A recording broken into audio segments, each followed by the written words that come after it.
over me. Beeline with the claws in my heart. I can't let go, I'm breaking apart. Controlling me. Controlling me.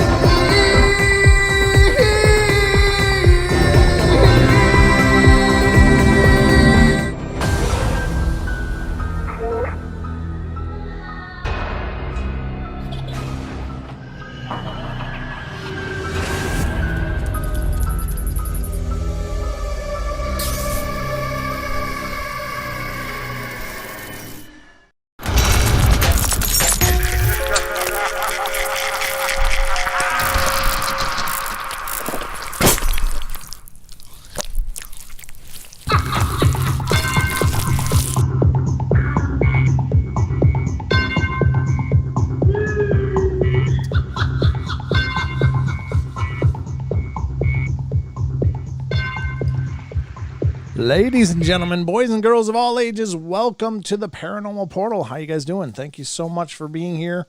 I'm your host, Brent Thomas, and this is the Paranormal Portal. This is our Saturday 2-hour show, and I've got a truckload of fun waiting for you, so I'm glad you guys are all here and all of you guys are coming in. Got a lot of things to go over tonight, and hopefully a lot of amazing things. I think they're all pretty good, but you know me. I'm just always optimistic.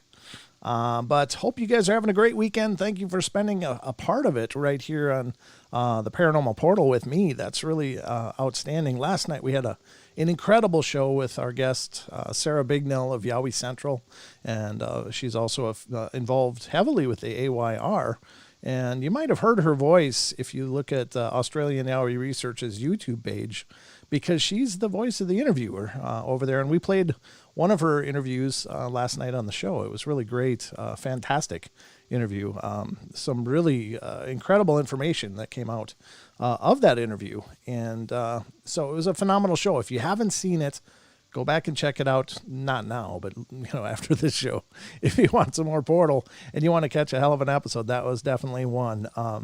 I think we've got good episodes all the time, but I'm, of course, partial and maybe a little bit biased. But it was a lot of fun to talk to Sarah. And thank you again, Sarah, if you're out there listening, for being a part of the Portal. It's always a sincere pleasure. And I've been a guest on her show as well and had a great time on both sides of the microphone. So like I was interviewed and then I got to interview her. So it was really great. It was quid pro quo for sure, in a good way. So, let's see, what do we got going on tonight? We got a lot of stuff going on tonight. The phone lines will be open. 720-923-0500 is the number for fun. If you want to call in and be a part of the show, you've got something paranormal you want to discuss, then I'm all ears. I'll be looking for your call if you choose to call in. Again, 720-923-0500. So call in and be a part of the festivities, if you will. That's great. Great to see you guys. A lot of people in the chat already. So very cool. And Bam's over in TFR. He's manning the fort over in TFR. Good to see you, Bam. And great to see all of you guys over on YouTube. There's more and more coming all the time. But let's just see who's here. Might as well just see. I got Android Purity. I've got Third Phase Aussie Tiger, Brooks, Chuck Bam. How you doing, Chuck? Good to see you. It's a new name to me, but welcome to the show. Digger Dog, Donald Cady. Good to see you, Donald Cady. Ethan Steele, Herman Vera, Kirsten Lee. How you doing, Kirsten? I think it's Leah. Sorry if I mispronounced your last name. MCAT's here. Miles is here. Olin Thorson is here. I'm here. Paranormal Portal shows up there too. Patrick McGuire is here. How you doing, Patrick? Good to see you. Rachel gets it right. Hi, Rachel. Sugar Britches. I love that name, Sugar Britches. Tiniest Squish. Tracy Gale, and Wanda Urker. Welcome, all you guys. Those are the ones that are chatting anyway. So if you want to shout out, I'm sorry I missed you, but just I don't know. I'll try to catch you in the next time around. Patrick McGuire, good to see you. That's a new name as well. There's several new names, and that's always exciting. I always like when new people are discovering the shows, and maybe it's not a new name. Maybe it's just new to me, but that's not unusual either. But it's time to get the rubber on the road here. So let's start with the news. All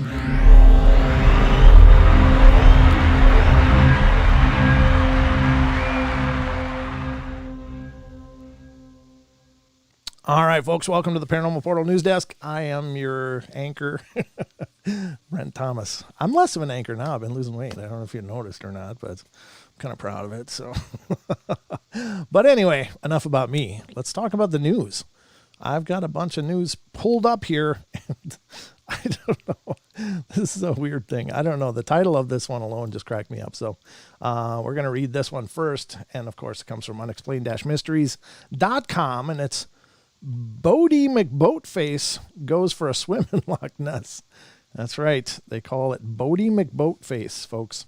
And it looks like a little submersible there that they put in the loch. So it says scientists have long been using Loch Ness to prepare several robotic submarines for deep sea expeditions. Designed to descend to the depths of 6,000 feet and equipped with an array of sensors designed to detect marine life around icebergs and beneath the polar ice, the robotic submarines were trailed in the Scottish Loch this week by a National Oceanographic Centre, NOC, as part of the efforts to prepare the vehicles for use in the more expansive and hazardous environment of the deep ocean. Among them was a celebrity of sorts, the infamously named Bodie McBoatface, which received the nonsensical moniker after the general public were given the opportunity to vote for the name of the National Environment Research Council's new research vessel. In the end, the vessel itself was named RRS, Sir David Attenborough, while the name picked by the public was instead assigned to its accompanying robotic submarine. The trials in Loch Ness will ensure that UK researchers have access to cutting-edge technologies that enable world-leading science whilst lowering the cost and reducing the environmental impact of missions by removing the need of a support research ship, said Dr. Christian Thaler. It is expected that the trials, which started earlier this month, will be completed sometime after today. So is that just a really clever way to say, hey, they're looking for Loch Ness, but they don't want that to be what it looks like on paper. So if they happen to bump into it while they're testing, maybe that's okay. But if they're not officially checking out the whole sightings for Loch Ness, I think that might be it, folks. I think that it's of course they do need to test these things, but I'm sure they know they work. I don't know. I think that's just a clever way of saying, yeah, we're going to see if there's a Loch Ness monster down there, but we don't want anyone to know that we're using funding to see if there's a Loch Ness monster down there. I'll bet you that's it. I'm just saying. I'm just putting it out there. I might be wrong, but that's my take on Bodie McBoatface. Yeah, you never ask the internet to name your stuff. You never. You're going to get all kinds of garbage. Oh, that's terrible. There's a lot of trolls out there, folks, and so I think everybody thought it was hilarious. Bodie McBoatface. Why not? All right, so that's the story of Bodie McBoatface and the Loch Ness adventures. I don't know if they'll find something, if they'll say if they find it. I don't know. That would be very interesting. I guess it's probably got a good possibility, being as it's got the latest sensors and all that stuff on them, or those vehicles do anyway. Here's an interesting one, also from unexplained-mysteries.com. Great site, by the way. Just check out this site. They do such a great job just putting up these amazing articles of all this weirdness and wonderful stuff that we talk about so often here in the portal. But here's one, that's kind of suggests that we're not reaching our peak. We're not living to our potential. And here it is. Humans could live for 150 years, study claims. New research has indicated that 150 might be the oldest age that any human could realistically reach. The oldest human recorded in history was Jean Calmet of France, who died in 1997 at the grand old age of 122 years and 164 days. Wow, that's a long time to be alive. I hope it was a good life. But just how much older than this is it possible to live for? Science fiction has long grappled with the idea of using science to halt the aging process, enabling someone to theoretically live forever in the absence of death by accident or illness. But If we rule out technological intervention, scientists now believe that there is a hard limit to how long a person can survive naturally, and it is all to do with the human body's resilience to injury and stress. Excuse me. In a recent study, researchers at the Singapore-based biotech company Garo used the blood cell counts of a large group of people to determine the capacity to recover for different age groups.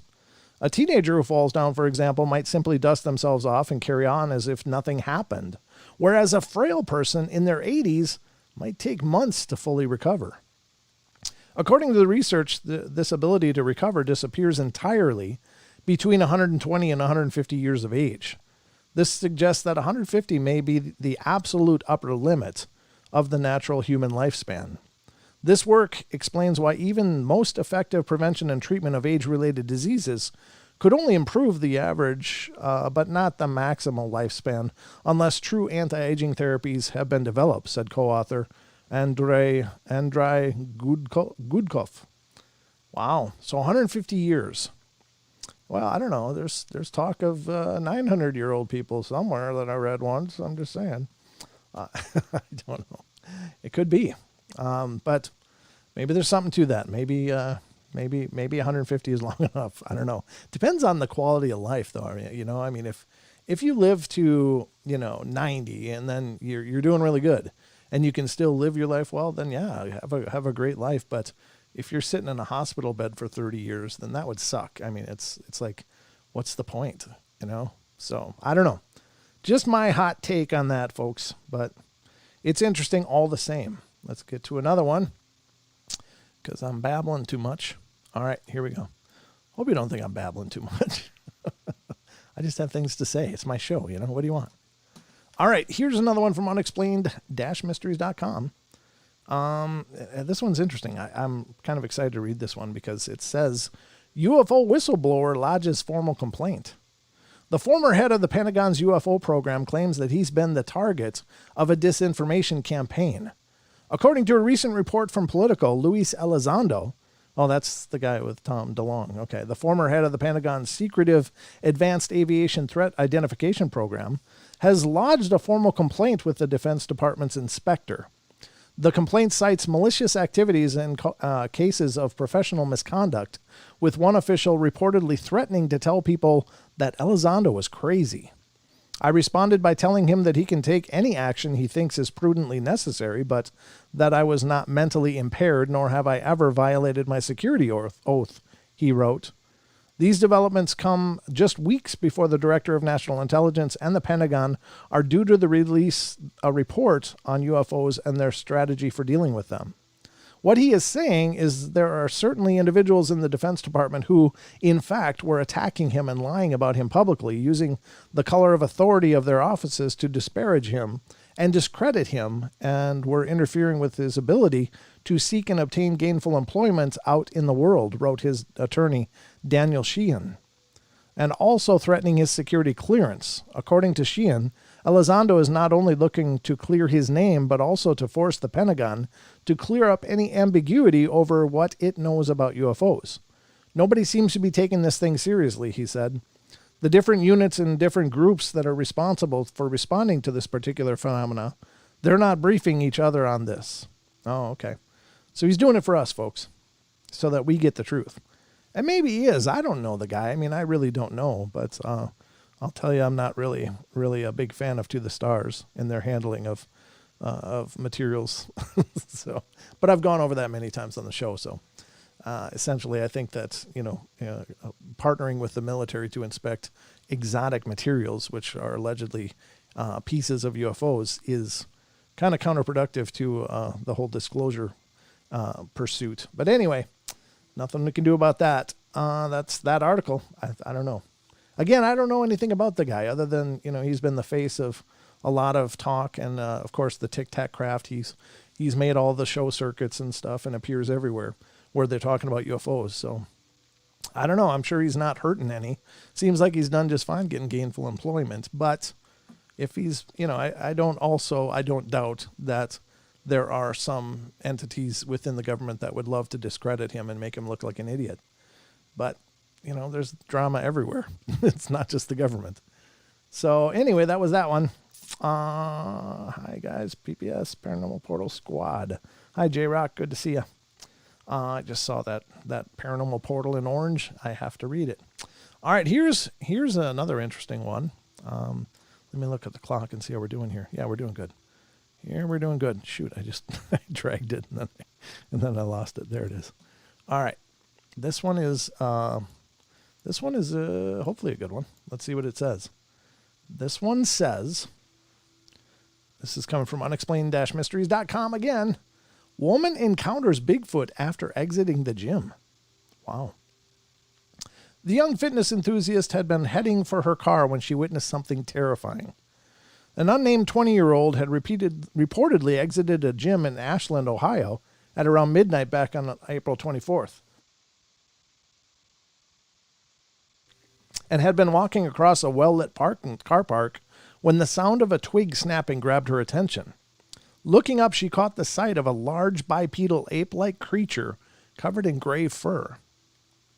Standing around 7 to 8 feet in height, the creature, which she noted was far too big and bulky to be a man, moved with surprising speed as it quickly darted back under cover of the trees. The woman was so shaken up by the encounter that she had to call her parents to drive her home. According to California Bigfoot investigator Matt Moneymaker, her story has all the hallmarks of a genuine encounter. He also noted that her friends and colleagues had later made the light of her story, prompting her to request that her name be removed from the online reports. She isn't backing off what she claimed she saw, said Moneymaker. She stands by what she saw, and so do her parents.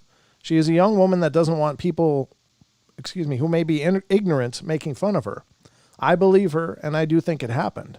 This is not a hoax report. Yeah, I mean, it's, even though the atmosphere for talking about Bigfoot, I think, has improved a ton, I still think that depending on what you do for a living or the peer group you have, it can still be a liability because a lot of people just aren't willing to go there. And has everything to do with their ability to accept that, there's more to this world. There's more going on here than we realize. So I don't doubt it. I don't know where this was, though. It's in Ohio, but I don't know. Ashland, Ohio, what that's like. Is it a wooded area? Is it a very urban area? I don't know. But very cool report. Possible. They're out there. I'm sure of it. I think we got one more. Wait, no, do we have two more? Yes, we have two more. The last one will be kind of a tie-in to last night's show. I thought it was cool that it showed up here as well. But it'll be on an upcoming show as well. We're going to have Gary Lynn and Buck on the show, both from Australian Yowie Research, and they're going to talk about the footage that's coming up in a story that we'll talk about in just a second. But first, here comes another one from unexplained-mysteries.com. Are we all slaves to unconscious forces? I don't know. I think we're probably programmed. All of us are programmed to some degree or another, but we all, oh man, how big is this one? I don't know. We're not going to know because that's way too big. I'm going to say yes. All right, moving along. There's way too much to read there. I didn't realize it was such a long one. And usually those really long ones get pretty dry because they get real sciencey. And as much as I love science, I don't pretend to understand a lot when you read those really in-depth articles. It's just like, what did I just read? And I say that all the time on the show. It's like, I'm not sure what I just read. Here's the one that I was referring to that has to do with at least a good follow-up to last night's show. And this is Yowie hunters capture new thermal footage. And this is what we'll cover on an upcoming show at some point in the near future when we can coordinate everybody's schedules. But Yowie hunters capture new thermal footage. Yowie Research Group in Australia has recorded footage that allegedly shows the elusive creature. Although encounters with large bipedal hominids are mostly associated with North America and the Himalayas, not true at all. But anyway, stories of such creatures have been reported for hundreds of years in countries all over the world, including Russia, China, and even Australia, where it is known locally as the Yowie. In Queensland, a group known as Australia Yowie Research has spent years hunting for evidence that a large, unidentified ape-like creature is roaming the outback. Now researcher Dean Harrison believes that he may have hit the jackpot. Recorded during a recent trip to Springbrook National Park on May 4th, the footage, which was filmed using thermal camera, shows what Harrison describes as two 9-feet-tall yowies. Those are huge. Oof.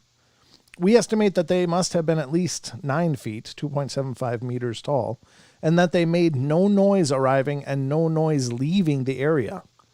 We wouldn't have known if anything was there if it wasn't for the thermal cameras. The video, which can be viewed below, does not appear to show something. It does appear to show something. I'm sorry, I misread that. However, it is difficult to determine what that could be, let alone accept it as definitive proof of the Yowie. Okay, we'll talk about this in a second. I couldn't care less if people refuse to acknowledge their existence, said Harrison. I'm not here to convince them. I'm here to provide the facts. Now, here's the thing. This is Australia, folks. Australia doesn't have bears. They don't have big cats. Well, I mean, they're legendarily may, but for the most part, there are very few things north of a kangaroo as far as size. Very, very, very few things. So if you're looking at something that is about 9 feet tall, I mean, if it's not a yowie, you're out of options, because there's nothing in the local fauna that would be that big. There's nothing there that could be that size. And so if it's not that, then what is it? Because it's kind of gotta be, I think, that's the one thing that differentiates North America from Australia. We have a lot of large black bear. We have quite a population of moose, caribou, elk. They're huge. If you've never seen them in person, you can't really understand. It's like horses. Like a big moose is like a huge draft horse. I mean, they're just enormous. And so we have a lot of things that maybe could be confused for a possible sighting of a Bigfoot. But in Australia, there's nothing. There's nothing else that it could be. That unless there's, in any case, there's something undiscovered there. Whether you want to believe it's yowies or something else.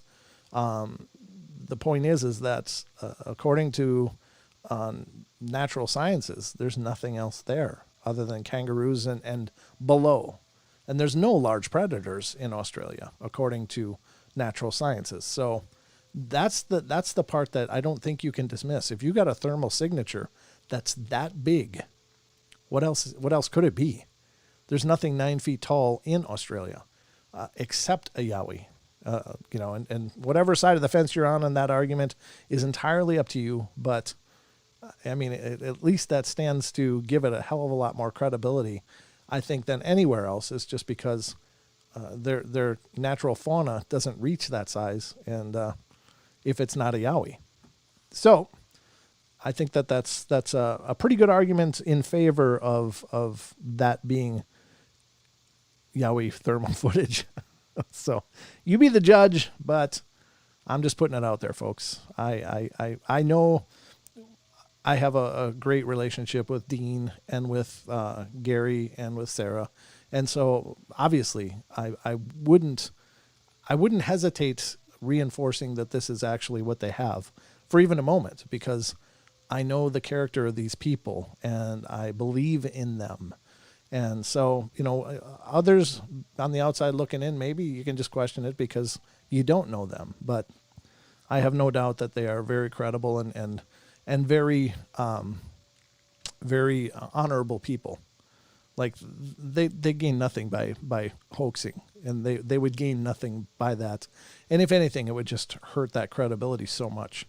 And I know that this is something they've worked on for decades at the Australia Yowie Research. So I think credibility is too important, and there's a lot of integrity over there. So make your own judgments, of course, but that's my 2 cents for what it's worth. So, all right, folks, that's going to conclude the news.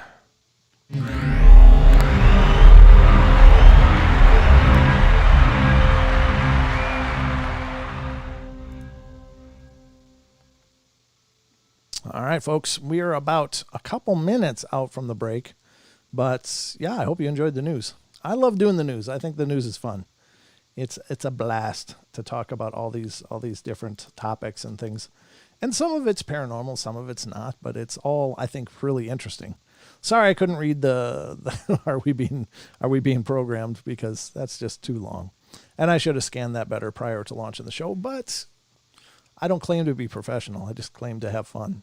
And that's what I'm here doing, and I hope you're having fun watching it with me. And you can certainly be a part of it if you call in. Excuse me. And the number again is 720-923-0500. Now, when we come back from the break, which is just a minute or so away, we are going to dive into some more of those stories of what people witnessed on the high seas. And I think that's really interesting because, of course, the least explored area of our world is the oceans and seas around. I mean, we just don't really know a lot about what's out there. So now some of it is just natural phenomena that we'll cover in these takeaways from people's experiences, but some of it isn't. Some of it is just weird, spooky stuff. So I think those are cool. And then we're going to get into a couple of things about Bigfoot. And let me look through our thing here. And then the last half hour, we're going to close the show with an article by Brent Swanser. And it's bizarre encounters with horned humanoids. And I thought, wow. As you know, I'm a big fan of Brent Swanser, and he's a brilliant writer. And so I'm really excited to dive into that with you guys too. But we got a lot to get through tonight, so I hope you're ready for the journey. But the bell should be coming any second now. So we will be, of course, right back after this. For those of you that are new, the portal has to take breaks because we're also on the network. So that's why we take them. But we'll be right back, folks. Don't go away.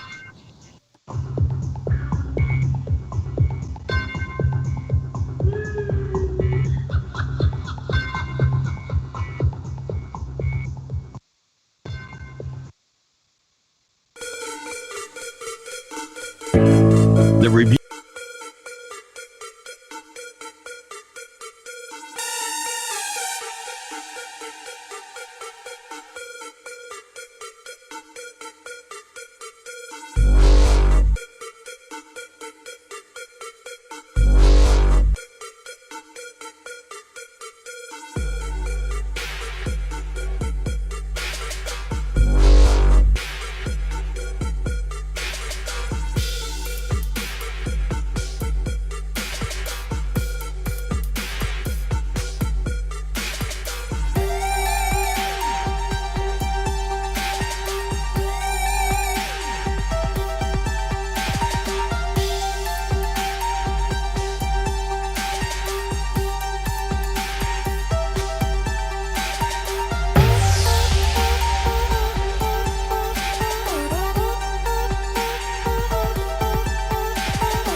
folks, we are back at it here on the Paranormal Portal.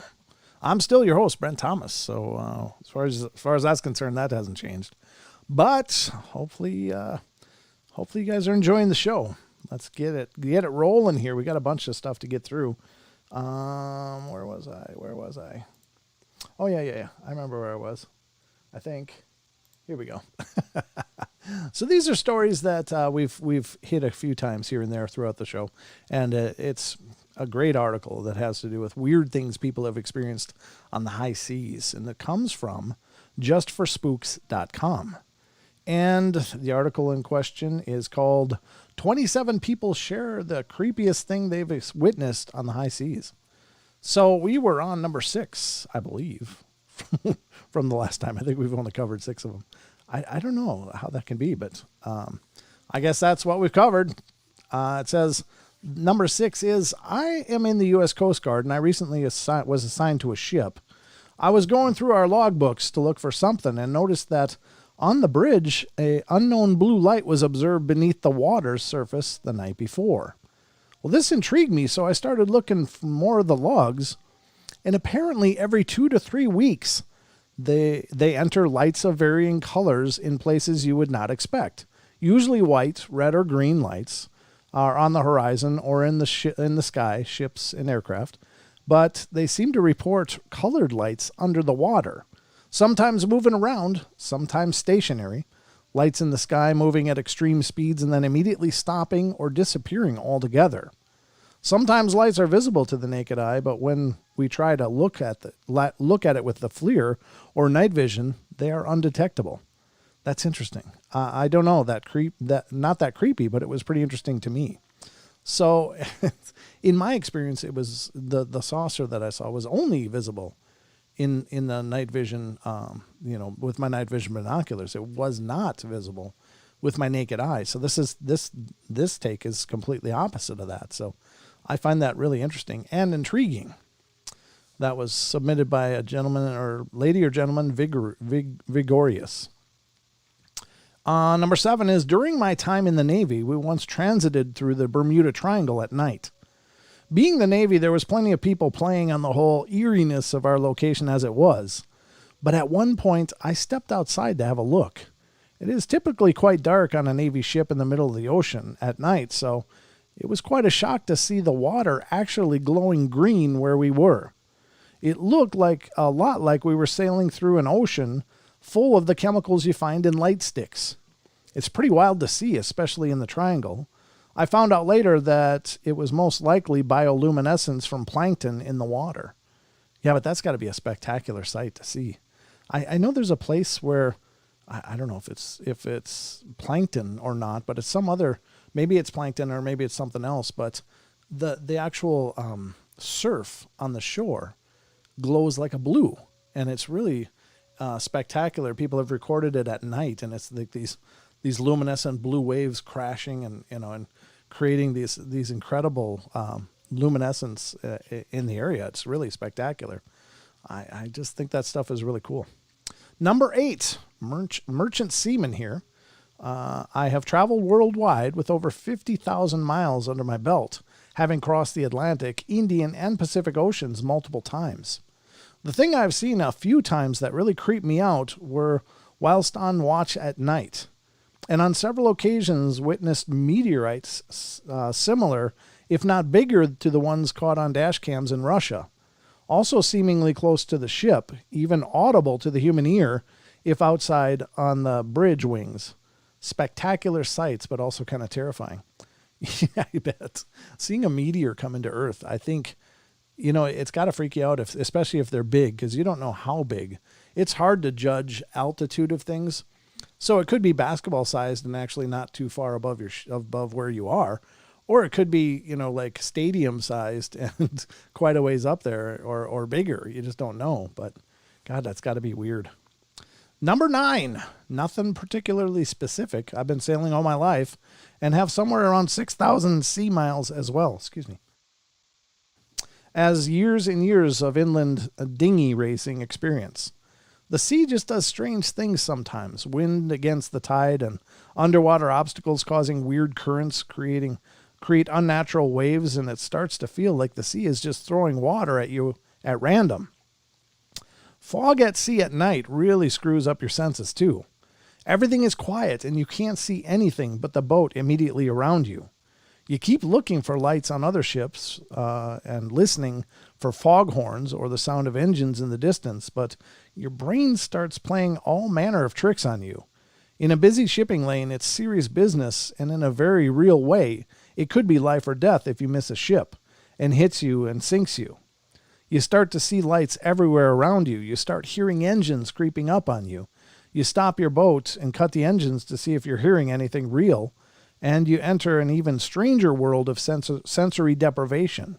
It's eerie as hell. Also, I just remembered a full solar eclipse. We saw one in the middle of the English Channel, and it was the strangest thing. There was a thin cloud, but the sun was visible through it, and we were within the total eclipse zone and could see the shadow coming from miles away.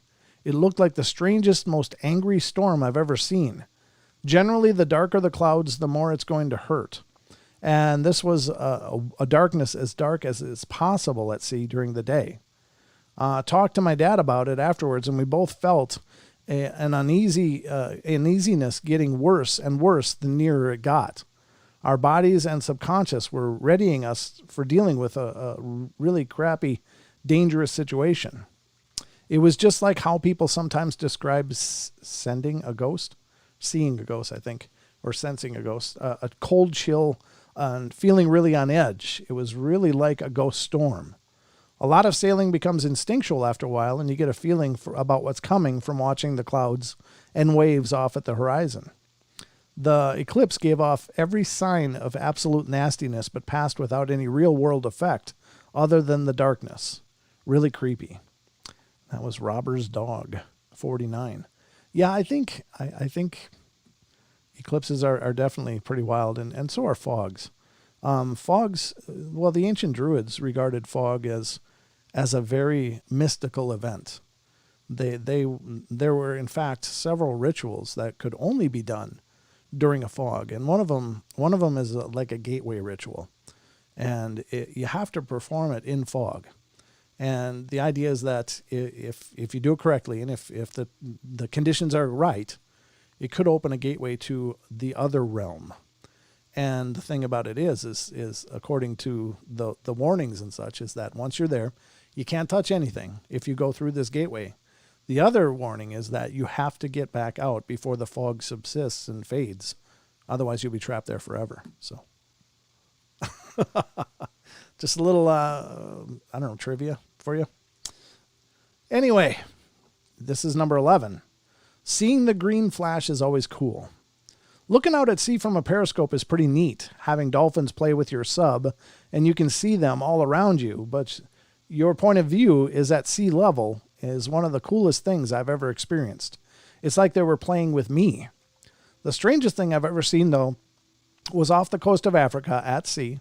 The sea and the sky were all just became the same. Not just the same color, but the sea and the sky visually became just one thing. Other ships in the vicinity just appeared to be floating on the air. Our ship at the waterline just disappeared into the same uniform gray. It's what I imagine things would look like in space. I have no idea what caused it and can't find any pictures of it. It was the single weirdest thing I've ever seen at sea. And I guess there's probably, optical illusions for them if you're looking through a periscope for a while. I imagine, it's much like a fog. Your mind probably starts playing tricks on you too, but maybe it is a very real phenomena where it's just a strange visual phenomena that occurs. Number 12, not so much seen, but definitely heard. I'm in the Navy about 12 years ago and was standing watch in a submarine engine room. We were underway. Can't for the life of me remember where to or from or just making circles.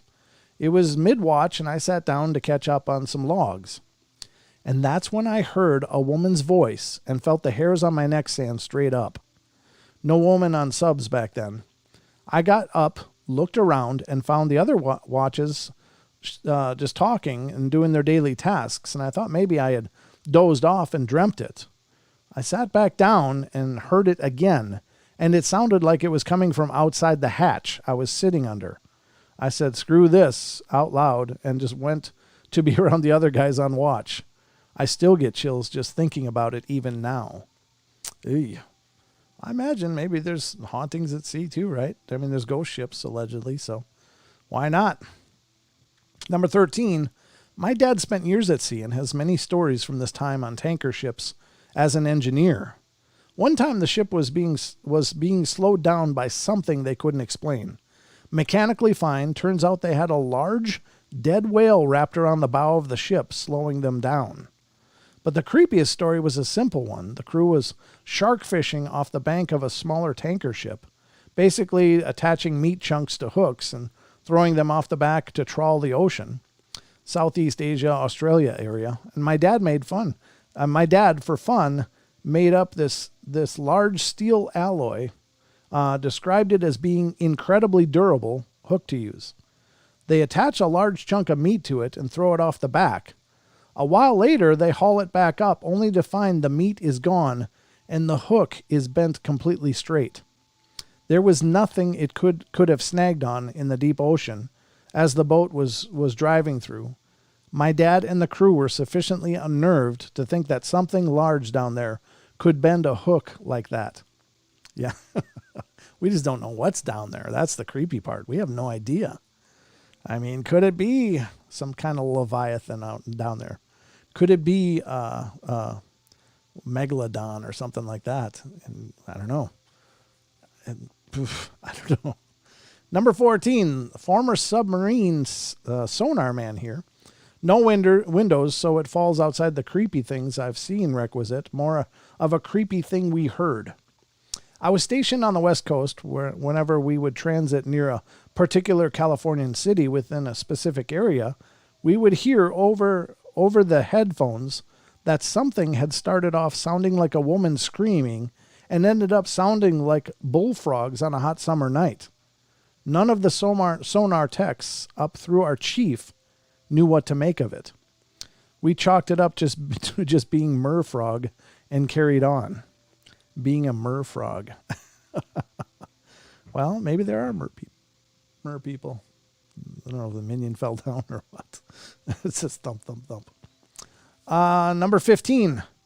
A friend of mine known as Damo was an avid fisherman, and he and his dad used to go out sea fishing whenever they could. A few years ago, he told me this story, and it creeped the hell out of me. So this seems like an appropriate place to tell it. Damo and his dad were on the second night of a trip deep sea fishing, and they decided to get some sleep in the early evening so they could go for whatever fish they were after at around 1 a.m., the best time to get this fish apparently.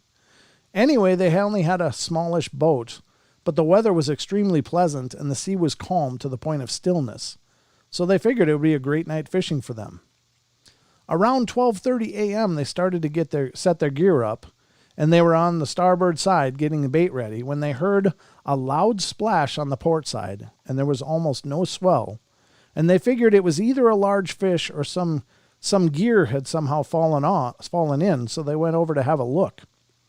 Floating face up in the water only a few feet from the side of the boat was a young woman. They reckoned she couldn't have been more than about 30 at the most. She showed absolutely no signs of decomposition, bloating, and there was nothing tangible or nothing tangled in her hair, all of which would normally suggest that she had been in the water for some time. She was wearing a simple white skirt and a blue-colored strappy, too, both of which were clean and apparently looked barely wet. Again, all indicating that she had only just gone in the water. She showed no signs of damage, like having been beaten or attacked, and her eyes and mouth were shut. Damo said she looked totally peaceful and like she was simply asleep and just floating on her back in the water. They were both totally freaked out by the whole thing, but reacting more to the need to make sure that she was okay instead of just standing there trying to work out where she came from. They tried to wake her up, shouting to her, etc., and they threw a line to her, hoping they may catch her enough to pull her back in. She showed no signs of movement, and the splashing around they were making with the ropes served only to let her body move her body further away, drift further away, from the boat. When she was a few meters away, Damo ran off to grab a fishing rod, hoping they could pull her in that way, as his dad ran to the cabin to try and call a Coast Guard for help. When Damo got back to the side, she had vanished. He frantically searched around and splashed into the water with the rod, thinking she had bobbed underwater or even drifted under the boat somehow, but the body had vanished. Eventually, his dad figuring they just couldn't leave a potential dead unconscious body floating in the water, jumped in and swam over to where she had last been, hoping he may find her under the surface, but they couldn't find anything. They did eventually drive the boat around in a good half-kilometer circle, but they never saw the body again. The Coast Guard did come, and obviously Damo and his dad were kind of interrogated to make sure they hadn't murdered or dumped the body, but nothing came of it at all. The freakiest thing about it all was that the boat was thoroughly checked before they had set out fishing the day before, so they could say with certainty that there had been no woman on board when they had set off, either a dead body or a stowaway homeless woman. The apparently fresh state of the body kind of removed the possibility that she had been in the water a while and that they had just found the body, and they were far enough out from and nowhere near any of the other boats that her appearance there was just totally unexplainable, as was the way the body just disappeared. Damo and his dad hadn't been gone more than 20 seconds from the side of the boat, but in that time the body just vanished. They were both really shaken by the whole thing and were most terrified by the fact that her appearance was preceded by the heavy splash in the water, to them suggesting the body had only just entered the water from their own boat. They tell the story now as a kind of you won't believe what happened to us once type of thing, but it shook them badly, and neither has been back to the same fishing spot since. Yeah, I don't blame them. That's from Finn McCool's. Yeah, that's got to be terrifying. So where did it come from? That's the curious part. Was it even there? Was it just an apparition? Who knows? Number 16, as we move along. Not the strangest on here, but here's my tuppence worth. Last October, I was on a survey vessel between Shetland Islands and the Faroe Islands. The sea was like a mirror, unusual for the Atlantic, and a thick fog had surrounded us for days. We were collecting core samples from the seafloor, and I was working nights, and out of nowhere, thousands of tiny birds appeared out of the fog. Some settling on the boat, all silent. Others flew clockwise around the boat, darting in and out of the fog. This continued for a few hours until around 4 a.m. the birds just started dropping dead out of the sky. Thump, thump, and a tiny, fragile dead bird next to me. This continued until daybreak when the fog finally lifted, and the birds disappeared along with it. We were finding the bodies for days afterwards. Hey, so it's like they were having a air joust or something. That's weird. Who knows? I think there's a lot about nature we don't know, and maybe that's a very natural behavior for some birds. I don't know. That's crazy. Number 17. So I used to deep sea fish a lot, and I've seen all sorts of big fish. But the constant that you always see is the barracuda. Barracuda are great predators. They move at lightning fast speed, and their teeth cut so clean and fast that they can take your finger and you won't notice up until there's blood all over the boat. Anyways, barracuda love deep sea fishermen. Fishermen give them an easy meal of a tired fish who is too weak to get away. I feel sorry for the boat that gets stuck above a school of barracuda. They'll wait until your fish is just in sight, and boom, you'll reel up nothing more than a fish head. You see a large shadow longer than you slowly fade into deeper water with your dinner in his belly.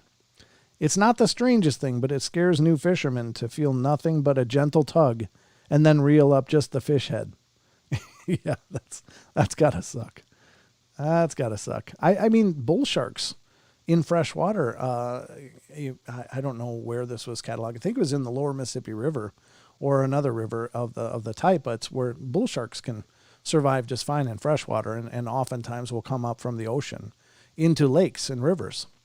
And they had tagged some bull shark in an area in the south, and they were watching what they were doing. And these bull sharks in fresh water would be following fishing boats and waiting for a fish to get hooked and then come and take the fish. And they were tagging and watching these sharks kind of just, they would know when somebody's fishing. I'm sure they could smell the bait or whatever, but it's like they had learned to follow these fishing boats and wait till a fish was hooked and then pow, just take it. They don't have to hunt. They just got to wait for it to get hooked. So, and that to me is almost brilliant. It really makes you think about how much is going on in animals' heads. Shark or fish, but obviously they're on a whole different level because that's strategy. That to me is just incredible. All right, number 18, former commercial fisherman here. The amount of sharks circling oil rigs is pretty harrowing. Mostly hammerheads, but the sheer volume makes you plant your feet. Yeah, you wouldn't want to fall in. Excuse me, hold on. Number 19, did some sailing in the past with my family in the Caribbean. Or is it Caribbean? I don't know. Never been there, so I don't know how the locals call it. But and one night, we anchored by Norman Island, and the island that is allegedly Treasure Island from the Robert Louis Stevenson tale. The typical anchoring area in deep water was pretty full by that point, rather. So we ended up going to a less sheltered area closer to the beach, but it wasn't a big deal as it was fairly calm. Anyway, as the night fell, the water became luminescent. There were these jellyfish that would light themselves from inside in what looked like glowing green clover, thousands of them. I'd never seen or heard anything like it, and it was only happening near the shore where we were, and it made us happy. The deeper anchorage was full, as we never would have seen it. They died down after about a half hour, when it was getting truly dark out. But before bed, I dipped my foot in the water, and the jellyfish nearest to me started lighting up all over again. One giant nope, and my foot was out of the water before they get any ideas. Come to think of it, that was also the night of the 2003 U.S. invasion of Iraq. So we spent it listening to the BBC report over the shortwave radio in the dark, watching these luminescent jellyfish all around us. What a surreal evening. Yeah, that's got to be surreal. So you're surrounded by this beautiful scenery, and yet you're listening to reports of a war. That's got to be quite a dichotomy there. All right, number 20. And this maybe, I don't know how long this one is. This will probably be the last one we'll get to read before the break. But on a 41-foot sailboat in the middle of the Chesapeake Bay, with about 7 other men doing a shakedown test cruise, planned to be out for about 12 hours, mid-1980s, not as reliable weather prediction resources, we get caught in a tropical storm. Winds gusting in the 50-mile-per-hour range, and just this short of a weak hurricane. We had just barely rigged storm hawsers and storm sails because the one fellow on board who was the best sailor sensed the storm was almost on us. Otherwise, we would have died. During the storm itself, I expected to die at any time. In fact, we made a security call on the radio. If you have any time at sea, you know what I'm talking about. If not, it's not important. For what seemed like 15 minutes, we were in a maelstrom, no visibility, and then it passed. We would live. This was about at 3 p.m., and although there was cloud cover, of course, the ambient light was such that you could see 2 miles or so in any direction. If you're familiar with the sea, you know that such storms, particularly in shallow depths near land masses, dredge a lot of things out of the seafloor. And here's the sighting. We were all on deck, working lines, checking damage, etc., and the bay around us is choppy and churning and foaming. Old-timey sailors often used the saying, the sea is confused. I look about 15 feet off the starboard side, and something swims to the surface, breaks the surface, looks at us, then submerges again. It was like a thin man with a humanoid shape, arms articulated like a man, a human head, but its skin was covered in scales, like a snake. It looked at us, blinked its weird, heavy-lidded eyes, and then dove back under. So maybe you need to know a few things about me at that moment. No drugs, no alcohol, no injuries. I was elated because I was glad to be alive, but my senses in that situation were sharpened, not dulled. I had at that time about 6 years experience on ship and fishing boats and had seen squid, octopi, flying fish, sharks, skates, etc. all around the world. I was not the type of guy to see a patch of seaweed and call it a sea monster. I made an instant decision that I was not going to say anything. What could I say? I just saw a strange creature, take my word for it. Ooh, there's the bell. Wow, we didn't even get through it. But we'll be right back, ladies and gentlemen. I'll read the second half of this on the other side, and then we'll get into more stuff. So don't go away. More to come.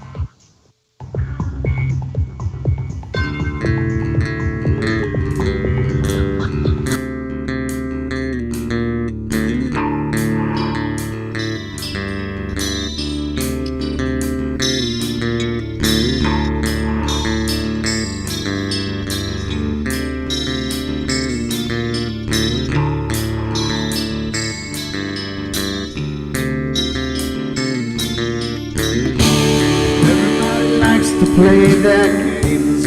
Everybody loves to place their bets.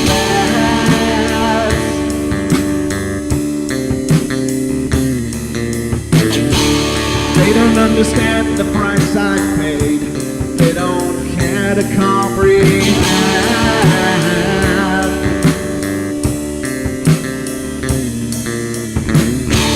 Trace their lines upon my body, dripping scars across my heart.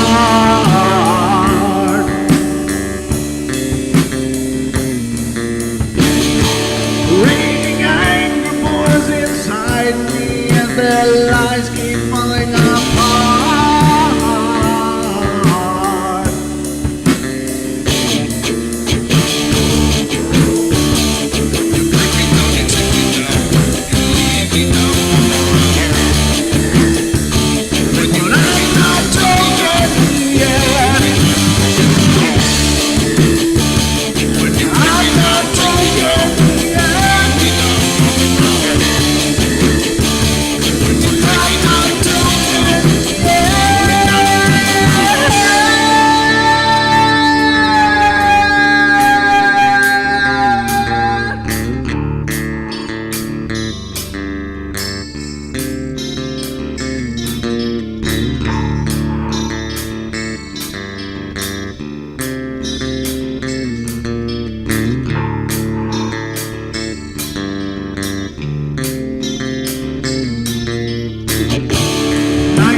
Finished with my silence. I am not a stupid boy.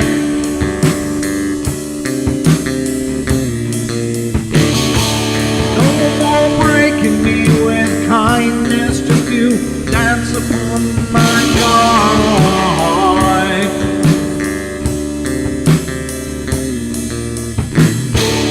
Leading me with empty promise. You're just another fucking mess.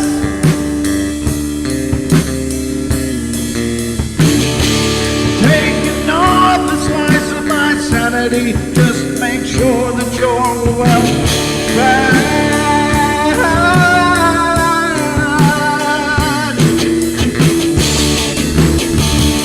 You break me down, you take me down. But I'm not wrong, you get. I'm not wrong.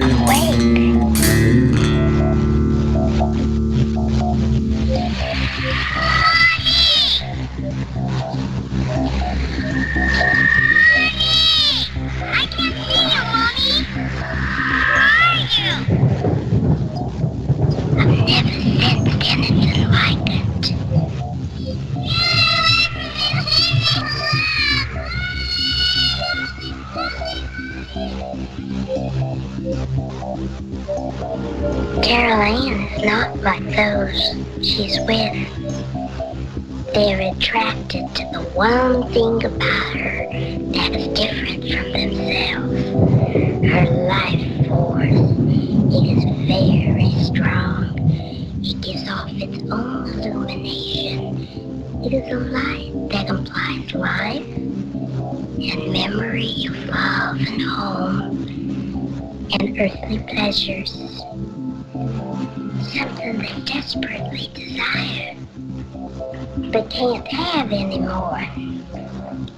Right now, she's the closest thing to that. Poltergeist are usually associated with an individual. Hauntings seem to be connected with an area. A house, usually. Poltergeist disturbances are of fairly short duration, perhaps a couple of months. Hauntings can go on for years.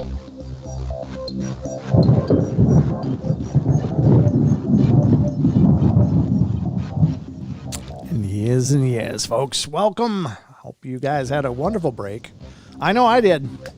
I'm all ready to go here with a lot more fun regarding the Paranormal Portal, of course. Again, the phone number is 720-923-0500.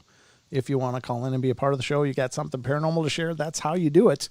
Unless you'd rather just email it in. You can always do that. And you can reach us via email at paranormalportalradio@gmail.com. So 720-923-0500 or email paranormalportalradio@gmail.com. So before the break, I didn't make it through this. I wanted to, but we're talking about this this experience where this sailboat had just made it through a tropical storm. It was just a hell of a deal, apparently.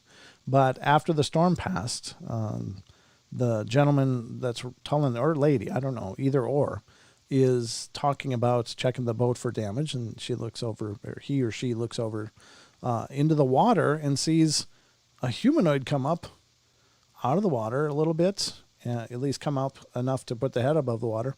Looks like a humanoid face covered in scales, very gaunt or lanky, and arms articulated like a person. And then see them, blink, and then go back underwater. This person has chosen at this point in the story not to talk about it, and I'll pick it up right there. And this is, I made an instant decision that I was not going to say anything. What could I say? I just saw a strange creature, take my word for it. The men on this boat were all mechanics and engineers and professionals. Why get a reputation as a flake? At the time, it was important for each of us to get D, skipper or OOD qualifications, and saying something like that would be frowned upon. And I stood there with my life vest soaking wet, hooked onto a steel lifeline, glad to be alive. And one of the other sailors, a U.S. Navy captain, and there's no name, but it's JS, with over 30 years experience in the surface Navy, piped up and said, "I just saw a brown thing pop up on the surface. It looked like a lizard man with a scaly face. It blinked at us with these big eyes and then went back under." "Yeah, I saw it too," I said. No one else said that they had seen it. And then we sailed back to the pier later that day and didn't speak of it again. It's by Apathy Zombie. Well, again, lots going on out in those oceans. Number 21. I'll just read one more and then we'll go on to another. We'll go on to some Bigfoot stuff in just a second here. One day while we were off the coast of North Carolina doing some grouper snapper fishing, the bite suddenly fell off and everything disappeared off the scope. What does that mean? We were fishing, the bite suddenly fell off and everything disappeared off the scope. Everything went silent. Everyone's rods bend over at the same time, and we all have something enormous on our lines. After about 15 minutes of slowly bringing our lines up, we all have 15-foot-long bull sharks on. They were completely calm, not thrashing or anything. The creepy part was right below them in the water was a wall of bull sharks, had to be hundreds of them, just swimming in circles. We de-hook them, and they slowly swim back with the giant school, and we left. Yeah, because if there's that many bull sharks, you can bet there's no fish hanging out there. That's really crazy, though, because bull sharks have like the testosterone load. I think they have the highest testosterone content in their blood of any animal, but it's apparently on par with like an African bull elephant, which is apparently very aggressive. So I don't know. You don't mess with bull sharks. All right, so let's get to some more stuff here. I got some more fun to bring you. Hold on. And, let me just also say, if you're listening on TFR, iHeart, TuneIn, and TalkStream Live, stay tuned after the show because Paisley Wild's coming up next with the Spaces Between. So you'll want to catch that if you like the esoteric and occult and New Age principles and so much more. It's basically her pagan journey, and she talks about a lot of great stuff. So check it out, and that'll be coming up next. And if you're on YouTube watching, you can check out her YouTube channel at youtube.com/the spaces between. So that'll be coming up next, folks. Okay, let me find the article that I wanted to. Okay, here we go. This article is having to do with a Bigfoot attack. And I thought this was interesting and wanted to read it because, of course, we don't see a lot of these where Bigfoot is blamed as the attacker. Generally, they see people and avoid them and walk away. But every once in a while, you get these aggressive ones that are claimed. And I don't know whatever came of the story. I don't even know much about this, but let's read it and find out what happened. Again, from animalien.com, and I'm sure I'm mispronouncing that. I know they got a podcast as well, and it's apparently a really good show. So check out their site, animalien.com, for lots of paranormal news and information. So this is in 1965, Bigfoot attacks woman. In 1965, news outlets around the United States reported on a very strange story from Monroe County, Michigan. A massive, hairy creature had reportedly attacked 17-year-old Christina Van Acker as she and her mother, Ruth Owens, sat in their car. The story remains an interesting case. However, if for no other reason, it claims actual physical contact between a human and the ever-elusive Bigfoot. The Van Acker Bigfoot encounter occurred on the evening of August 13th when Van Acker was driving herself and her mother towards their home. Neither of them apparently saw anything at first. They just felt a bump. When Van Acker stopped the car, she was immediately grabbed by, as Ruth Owens stated, a huge hairy hand. God, that's got to be a horrible start to the encounter. I mean, you just bump something, and then the next thing you know, you're just checking, what did I hit? You open the door, and a huge hairy hand grabs you. Ugh, I don't like that movie. The Bigfoot creature was about 7 foot tall with shaggy black hair and weighed an estimated 400 pounds, smelled moldy, and growled like a mad dog. Oof. And here's a clip of the news report, apparently. Very wild. Did Aria's monster have itchy feet? The hairy beast grabbed Van Acker by the hair and slammed her head into the car door. Van Acker passed out. Ruth Owens, seeing that there was nothing she could do, ran from the car to get help. When Owens returned with others, the beast was gone, and Christina Van Acker, however, did not come out of the attack unscathed. Van Acker had minor scratches, a headache, and a black eye, and there were similar Bigfoot reports from Michigan at the same approximate time. None of the other reports, however, included physical contact with the Bigfoot, leaving Christina Van Acker as the only person known to have gotten a black eye from a Bigfoot. That's really crazy. I wonder if this is it viewable?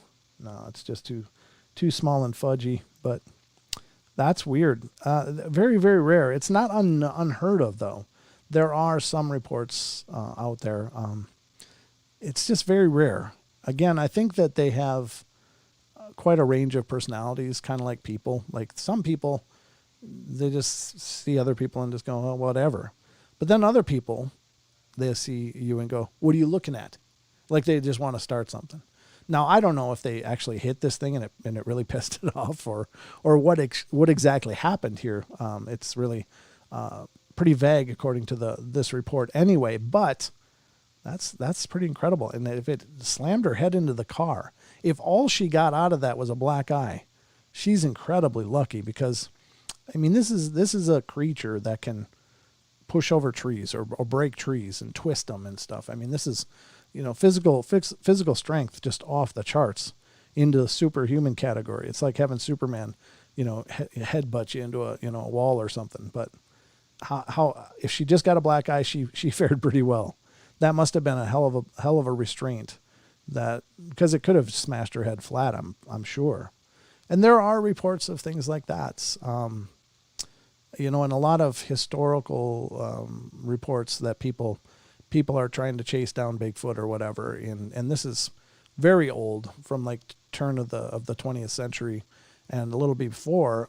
There were reports of people going after these wild men, and they'd bring their crew with their guns and shooting at them and stuff and chasing them off. And then suddenly, I don't know if suddenly, I'm kind of paraphrasing this, but there seems to be a point of confrontation where like the Bigfoot is just done. And it's like, okay, all right. And turns around and there's reports of them turning around, coming at the men that are chasing it and literally popping their heads off like daisies, just boom, and that's just terrifying. I just don't think you chase them. You don't go after them. If they're trying to get away, just let them get away. That's my take anyway. I don't know. I think if you're lucky enough to see one, that's a good day. And if you're not lucky enough to see one and not have anything else happen, that's a great day. If you see one and a lot of bad stuff follows, then that's not a very good day. I don't know. I think that's a cool report. We don't see a lot of those, but they do come up.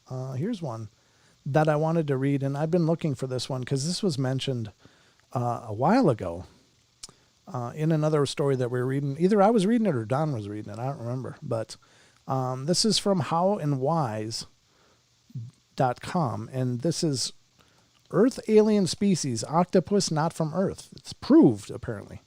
So I wanted to read this because this is something I bumped into at that time and couldn't find it again. But I wanted to read this one to you guys because if there is proof, that's pretty powerful stuff. And it's not hopefully it's not too sciencey, but let's read this. It says, American scientists from the University of Chicago came to the conclusion that octopuses have, or octopi maybe, have extraterrestrial DNA, according to the information written in the journal Nature. We can consider octopus as the Earth alien species. Later, an international union of scientists under the guidance of Australian immunologist Edward Steele, who works at the Center for Astrobiology in Sri Lanka, assumed that extraterrestrial retroviruses are responsible for evolution on our planet. They claim the possibility that some cephalopods came to us from comets. Their statements were published in the journal Progress in Biophysics and Molecular Biology. And let's see what else. It says 4 decades ago, Fred Hoyle and Chandra Wickramasinghe, I'm sorry, I'm brutalizing that name, I'm sure, but proponents of the panspermia hypothesis put forward the H-W thesis about cometary biology. According to it, living organisms get to Earth due to comets. Scientists assume that space objects brought retroviruses causing diseases and thus directing the way of evolution. According to this theory, a Cambrian explosion, Cambrian could be caused by infectious agents.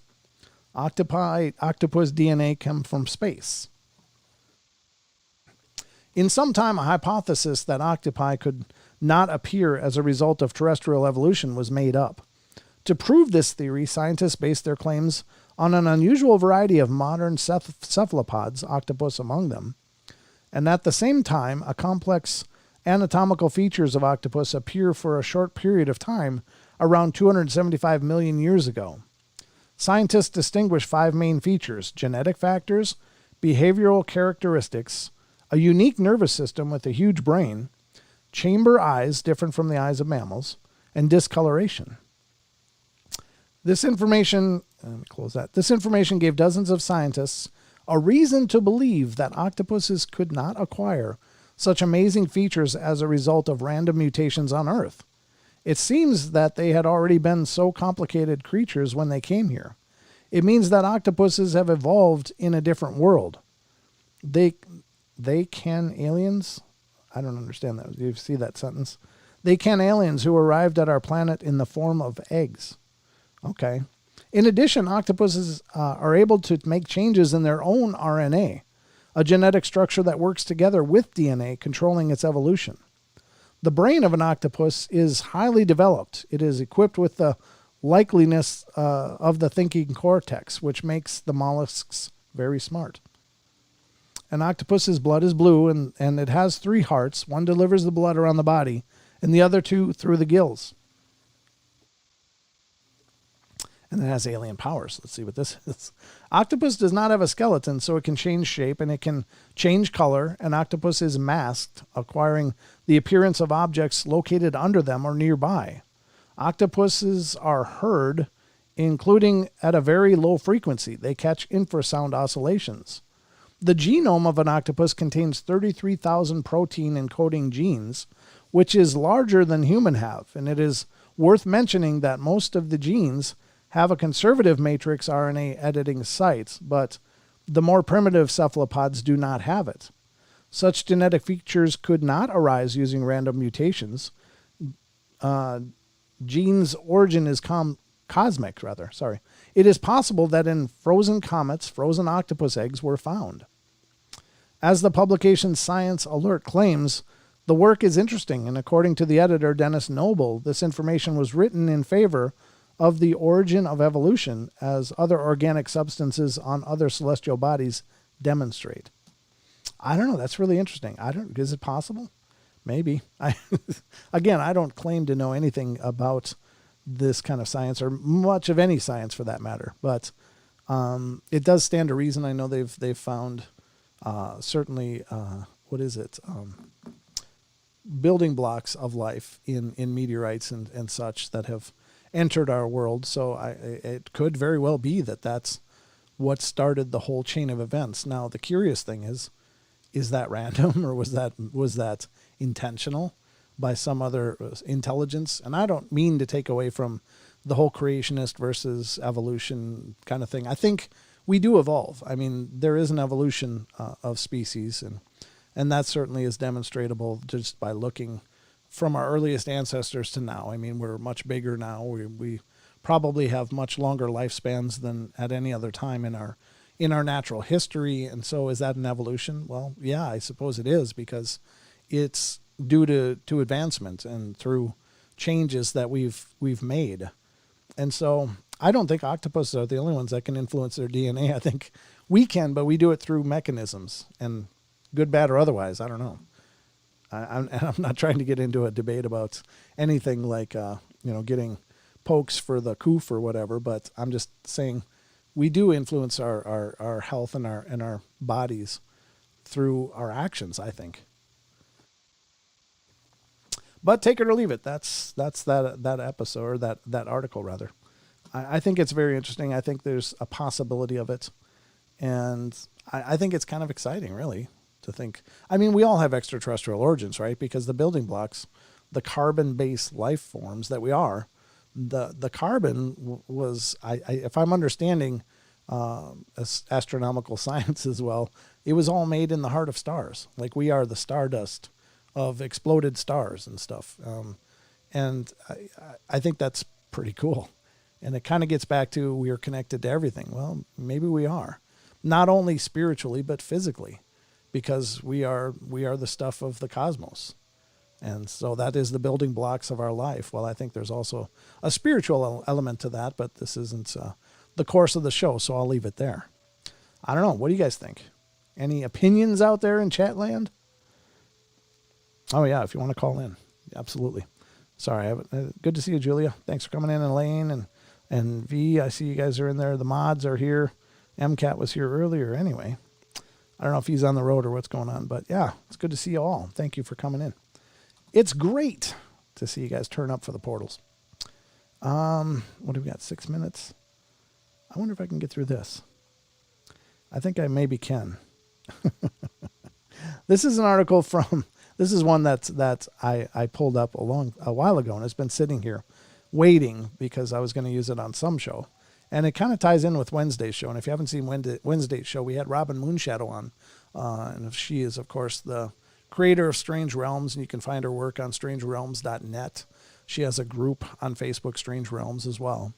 But she came on and talked about the little people and proto-pygmies and stuff. And a very interesting conversation. But I found this on ranker.com.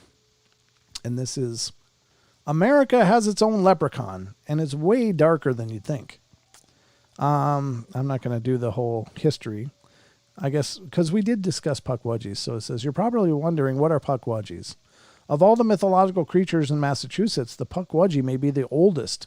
Native American lore tells that they are small, intelligent, and covered in spines like a porcupine. However, they can walk and talk like a human and have nothing but malice in their hearts towards all mankind.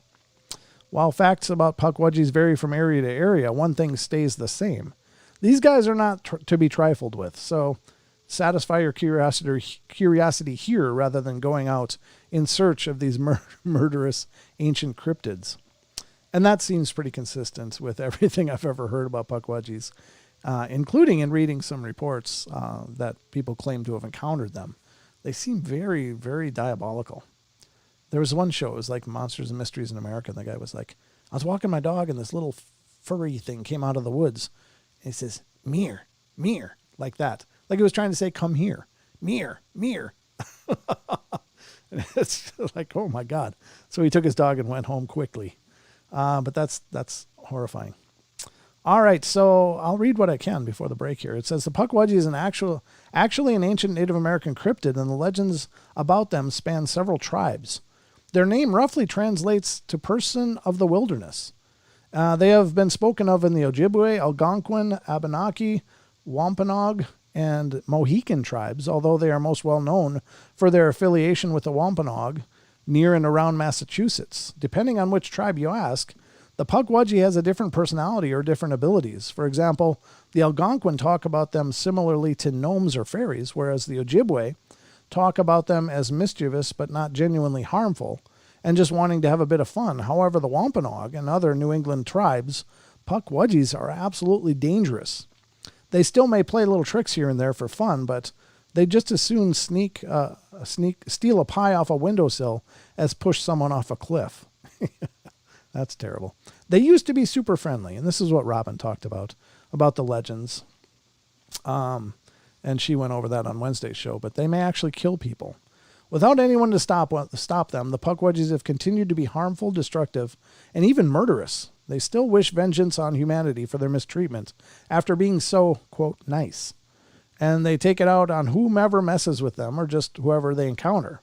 Throughout the centuries, they have been known to kidnap children, attack their victims viciously if crossed, and they have been said to blind their victims with sand to the face and may use other trickery to even push people off of cliffs. If appeased with small gifts and shown respect, they may choose to leave you alone, but this is not always certain. Instead, they may choose to play minor tricks like causing you to forget things or confusing you so that you get lost. They may even attack your entire family, laughing evilly all the while. They look more animal than human. Look at that. Oof. So what exactly do these creatures look like? Unlike their Irish cousins, the leprechauns, which I don't think they're actually cousins, they're just both little. They look more like animals than little men. They are said to have smooth gray skin that helps them blend into the forest, spines down their backs, and enlarged fingers, ears, and noses. They are bipedal for the most part, but can move quickly given their size, unlike leprechauns, who are said to vary in size and form from mere inches to 3 feet. Depending on what myth you follow, Pukwudgies tend to be pretty standard size. They are only between 2 and 3 feet tall, listed as about knee-high in many Native American myths, but this diminutive size does not stop them from working in groups as well as on their own to trick and harm humans. They can turn into massive porcupines, too. They don't always look humanoid, however, sometimes Pukwudgies prefer to take on other shapes, as they are apparently adept at shape-shifting. In particular, they enjoy taking the shape of huge walking porcupine, what appears to be the usual creature from the back, but humanoid from the front. It walks on its hind legs and can use the spines for both defense and attack. If the Pukwudgie does not want to become a porcupine, it has been known to take other shapes as well, Can become a full-size cougar or another dangerous animal, and when in this shape, it may either frighten or attack any unsuspecting victims. It may also just stare at you in the shape of another beast and physically will you to do yourself harm. They can create fire. Of course, Pukwudgies has many other magical powers it can utilize to do damage to humans and their property. One such power is the ability to conjure up fire at will.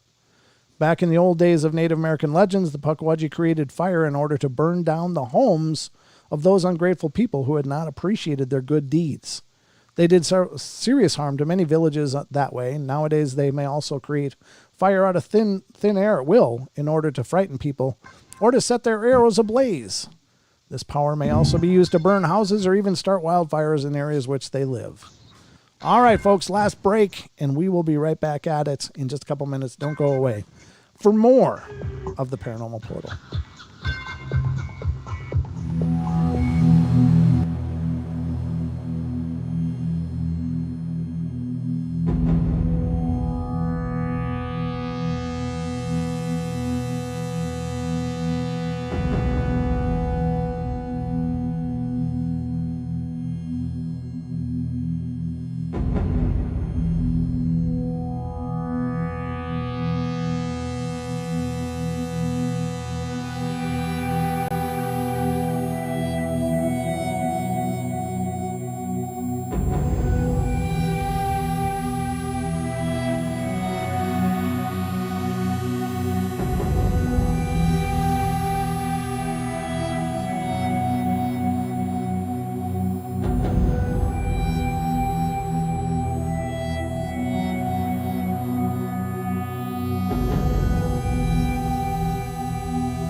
ladies and gentlemen, we are back at it. This is the last stretch of the show.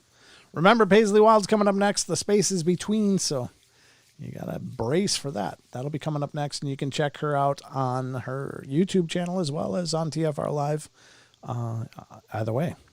So, and it's aptly named youtube.com/thespacesbetween. So that makes it easy to remember. Paranormal Portal are tall ghosts or slender men Bigfoot ghosts? I don't think so, Buzzacino. I don't think so. I think that the tall, like, I don't think there's a limit on how ghosts are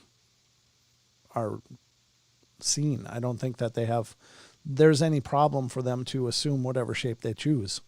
I guess it's just speculation either way. I mean, I guess it's possible it could be, but I think they can choose to look big and menacing if they choose. A spirit entity, whether it was human or not. But I think that they can also choose to look like, if they were people, they can look like that, or they can look like how they died. And I think the reason that they do that is to kind of visually explain their story. Like, I don't think they do it to just terrify people. Maybe they do as well, but I think it may be just a visual representation of, look, here's how I died, and show up with like a charred face and stuff. It's, oh, you must have died in a fire, that kind of thing. So, but again, I don't think height or size is really indicative of what we're dealing with as far as what kind of spirit it is. They just may choose to be huge or small or whatever. Like, they can appear like an orb, perhaps, and they can appear like, a full-size human or bigger, I guess. It's hard to know, but maybe you're right. Maybe there are Bigfoot ghosts out there, and maybe that explains some of the paranormal stuff that people witness Bigfoot's doing. Maybe it's a manifestation of a spirit that was a Bigfoot. Like, if they're like us, why wouldn't they also have ghosts? We've had many reports of animal ghosts, cats that still seem to haunt their residences. So it's not out of the realm of possibility. Great question, though. Thank you. I appreciate that. That's just my 2 cents. And again, I don't claim to know, but it's possible. Okay. Lothwick. That's a new name for me. Welcome, Lothwick. I don't know if you've been here before or not, but I just saw you now. So thanks for coming in and checking out the show. Spaces between our toes? No, no, the spaces between our shows. See what I did there? This is the portal, and the next one is spaces between. Okay. I don't know. I don't get paid for the humor, so that's free. But let's polish up this Pukwudgie report, or this article here. And this is again coming from Ranker.com, and it's talking about the American version of leprechauns. But that's also a misleading title, because according to Robin, there's lots of different types of little people. There's the duendes, the tiny Indians, Native Americans that are also encountered. There's the gnomes, there's Pukwudgies, there's little trolls and things like that, or goblins, whatever she said. There's more than just one. But anyway, they may glow in the dark is the next part about these Pukwudgies. Another ability has more to do with how much or how little they wish to be seen. One of the reasons it is so difficult to track down a Pukwudgie is that they may not only blend into the forest, but can also become fully visible. I wonder if that's again, I'm going to reference this. There's a video, Barb and Gabby, and it's this lady from Washington State. She's kind of habituated some Bigfoot, and she also has people that can come out with her and check out the areas and stuff. And she, was out with a group of people, and their team, their crew, managed to be, filming the group in this one area of the forest. And all of a sudden there's this little, like, I don't know, it's about a 2 foot, maybe 3 foot tall predator-like thing. And when the predator is fully like camouflaged in the movies, it looked like that. It just kind of like suddenly ducked down and shot under a log and got the hell out of there. And it was only like, toddler size, like a toddler-sized human. And what the hell was that? And so maybe there's some merit to this, because if you can check it out, and I'll try to find a link and put it up on our Facebook page, the Paranormal Portal Facebook page and the fans page, because I think it's pretty compelling, and having watched, it's Barb Shoop is her name, and she's done this for a long time, and she never has hoaxed anything. Like, you know, she puts out food and stuff, and she believes she's formed this relationship with them, and maybe she has. I don't know. I think that's, I would caution against doing that personally, but to each his own. That's what she's chosen to do, and so far so good. But that whatever they recorded was really powerful. So they can thereby get around without being spotted and have an easier time playing their tricks and games. However, at night, they do not always choose to appear this way. Instead, they may light up the night by glowing in the dark. They do this by choice, however, so they still may be able to go unnoticed by anyone trying to find them. They will just snuff themselves out like a candle and again blend into the darkness of the night. If they kill you, they can control your soul. That's pretty speculative, I think. Let's say you accidentally stumble across one of these mythical creatures and it takes a disliking to you. Even if it does manage to kill you by pushing you off a cliff or tricking you into self-harm, your suffering will still not be at an end. This is because once you're dead, the Pukwudgie makes use of yet another supernatural power by taking control of your soul, or Taipai in the Native American tradition. After you die, it does this in order to use you as a sort of power or warrior against others, and can basically send you out to haunt other people. Your own family may hear your laughter in their nightmares or see you walking around even though you have already passed on. Of course, this may only happen to Native Americans who it kills, as they may be the only ones with Taipai, so you might be off the hook. Still dead, though. They might have weapons. They live in several areas of the United States. There are reported sightings today. One thing you can be pretty sure of is that you will see these creatures again soon. There have been sightings of Pukwudgies for literally centuries, even in modern age.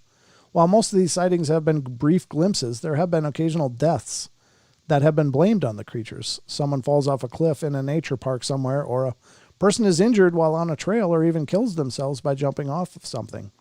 Could it have been the work of a dastardly Pukwudgie? In the last few decades, many people, even non-Native Americans, have come forward to say they've seen the cryptid. Eyewitness testimonies, there's a link. I should check out that link for another show. All have similarities to each other, talking of small troll-like creatures with spines. These three sightings in the last 20 years are in Bridgewater State Forest, and a more recent one was, oddly enough, in a cemetery in New Hampshire. One thing we can say for certainty, though, is that if these guys exist, you want to steer clear of them. After all, Pukwudgies definitely know how to hold a grudge. Boy, I'll say. Hold on. Well, there you have that. Now, we're going to go to the Brent Swancer article. And again, I'm a big fan of Brent Swancer. Kind of know him personally through social media. Just been a fantastic guy. And I really want to get him on the show, though. I want to talk to him. I want to have him on because just his own experiences are really incredible. And he wrote an article about his own experiences, and you can certainly check that out. If you find his Facebook group, which is called God, it was just in my mind. God, I'm getting old. It's called, God, I gotta go here. Hold on. I can't believe I'm mentally blanking that. Dark League Paranormal. Okay. I had that in my head too, and I was like, that doesn't sound right. Dark League Paranormal is his group on Facebook. Apologize for my own mental ineptitude sometimes, but that's how it works. That's as good as it works sometimes, folks. But this is an article from mysteriousuniverse.org where Brent Swancer writes, and it's just incredible. But this is Bizarre Encounters with Horned Humanoids. Again, check out mysteriousuniverse.org. Amazing sites, thousands of stories, several of which are authored by Brent Swancer, but there's also several other amazing authors on there as well. So definitely check it out. Bizarre Encounters with Horned Humanoids, Brent Swancer, June 9th, 2019. Within the lore of many types of bizarre humanoid creatures spotted throughout the world, there are many apparent species of such phenomena. I got to pull up this. Hold on. From hairy hominids to such as Bigfoot to reptilian beasts to everything in between, humanoid encounters occupy a larger portion of cryptid and paranormal sightings. Throughout history, one particular type of frequently seen entity is that of the horned variety. taking a form that seems almost to be fitting of the common image of a devil, demon, or Satan himself. And here we'll look at some of the modern-day accounts of such cases. Modern sightings of strange horned humanoids go back decades. In 1952, there was an account in the Moscow newspaper from a place called Belgorod dash something in the rural Odessa region of the Ukraine, and which in this case seems to be possibly tied to supposed UFO activity in the area.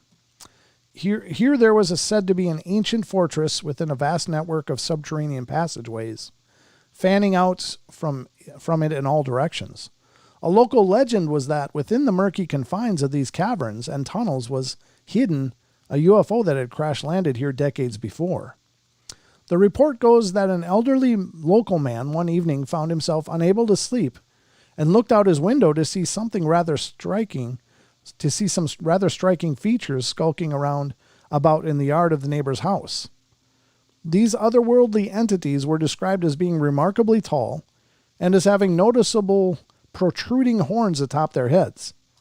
The man ended up cowering in his room to wait for morning, after which it was found that all of the apple trees in the nearby orchard had been robbed of every single one of their apples. In the following days, there would be several more reports of these very same horned humanoids wandering the area, stealing food, before the accounts just stopped, leaving us to wonder what they were and what connection they have to the lore of UFOs and lost underground worlds here. From the site Weird New Jersey comes an enigmatic account from 1976 involving a woman calling herself Olivia, who claims to have been out horseback riding with her daughter in August of that year in the Lakewood area by Blackwood, New Jersey, when they had her brush with the bizarre. At some point, they came to an area where the normal sounds of the forest ceased to exist, leaving them in the zone of uncomfortable quiet. As they waited, trying to adjust to this sudden veil of silence, the horses became inexplicably nervous and unruly. And that was when something would appear from out of their worst nightmares.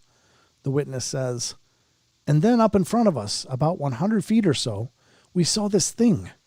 It was about 6 feet tall. Its back, it was scratching against a tree, was facing us.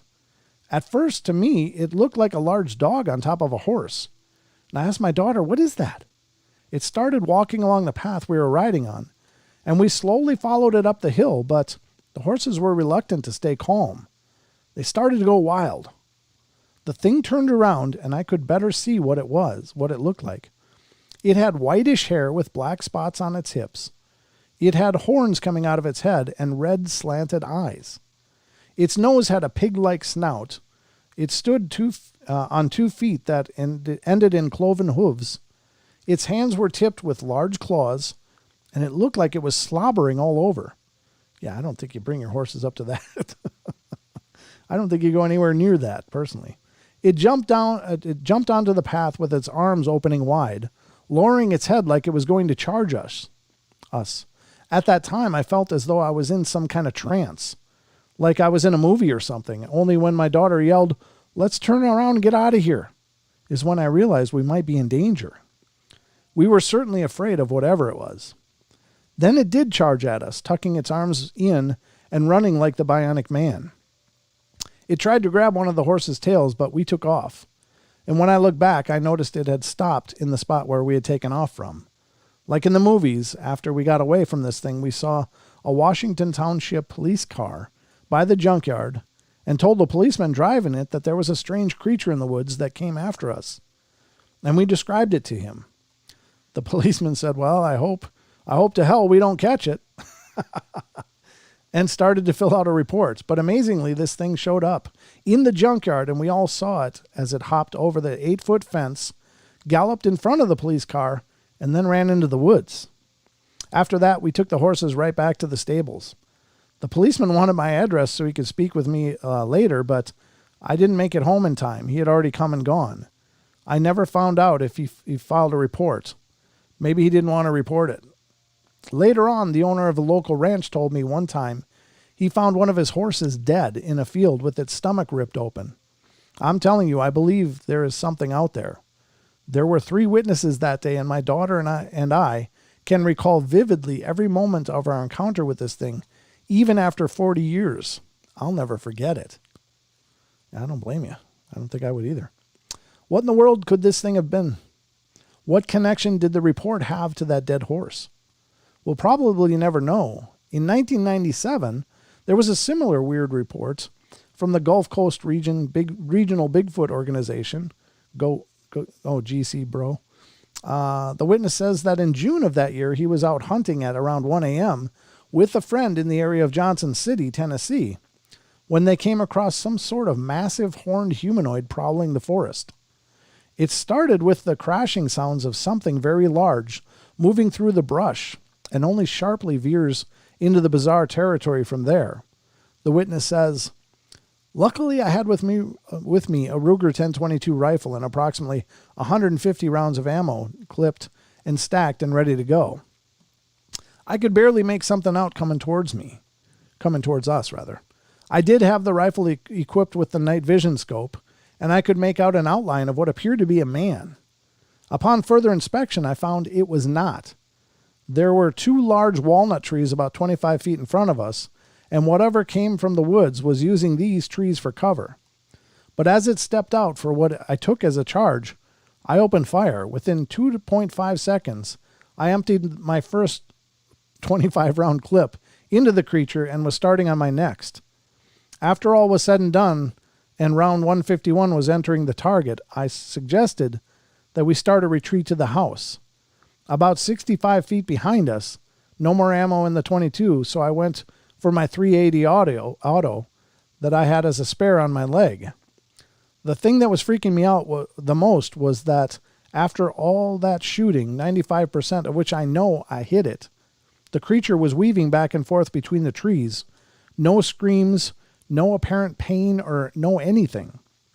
The creature was 7 to 8 feet tall, approximately 450 to 500 pounds, covered in thick black fur. It did in fact resemble the ever so popular Bigfoot image that each and every one of us are quite familiar with, except for the fact that it was slimmer in shape, almost skinny, and it did in fact have a neck. Also protruding on either sides of its head, location of the ears, were long tapered horns, also black in color. On the top of the head also resided a horn pointing straight up. All horns were approximately 5 to 6 inches in length, and were the same dark color as the creature. We finally made it to the house, and after a sleepless night, we got up in the morning to see if we could find anything, and all we saw were a lot of spent shell casings between the 2 walnut trees, and there were only about 7 to 8 bullet holes in both of them, meaning I had struck my target numerous times, and the ground looked like it had been danced on. Upon that, this concludes my true story of how one night I did indeed dance with the devil. Upon later inspection, we were all shocked to discover that each trap had been sprung and all the bait had been extracted. Having seen this, we returned home to double check the traps and make sure that they were set correctly and they operated properly. I was looking for my pre-teenage cousin to be the guinea pig, but after careful consideration, I found a stick that was almost as good. The traps were then placed at different locations around the previous activities, and we received the same disappointing results. No further traps were set, but a hike up the easternmost ridge revealed quite large system of tunnels made up of brush and various sizes of tree limbs, vines, and leaves. These catacombs were obviously not made by a man, as revealed by their construction. They were about 2.5 feet tall by 4 feet wide, and was made up into 3 passageways intertwining into a main chamber in the center. When we discovered these, I was convinced we had found the lair of the beast. We all got that same "we're being watched in the woods" feeling, and decided to rather quickly return home. Yeah, I don't blame you. Jeez. From 2002, there's a report from the site Phantoms and Monsters concerning what can only be described as some sort of hoofed, horned humanoid abomination. The witness would explain that he had been walking home late one night in Norway, Iowa, when he began to hear what almost sounded like footsteps behind him. The evening was frigid, with snow all upon the ground, so each distinct crunch of the footsteps could be crisply heard. Although the sound was somewhat subdued, and when he turned to see who it might be, he expected to see someone else walking along, but what he saw was far stranger. There in the gloom stood what he describes as an entity that looked like the devil himself, with a bipedal humanoid body, goat hooves, and a horned, slightly muzzled head. The witness clearly remembers the snow actually melting under this thing's feet, and he says that it had been heading in his direction. The man then screamed and ran, but when he looked back, the creature was just gone. Oy. In April of 2016, there was a caller to the popular show Coast to Coast AM from a witness who said that he had seen his own horned humanoid 10 years prior in the area of Ventura, California. He and his friend were walking along one evening when something rather unexpected came hurtling down from out of a tree, of all places. The witness says, so we just kept talking, and it sort of jumped out of the tree, and it landed right at the base of the tree, and it looked, and it straightened up. It was about 6 feet tall. It was pure black. Nori asks if it was a monkey.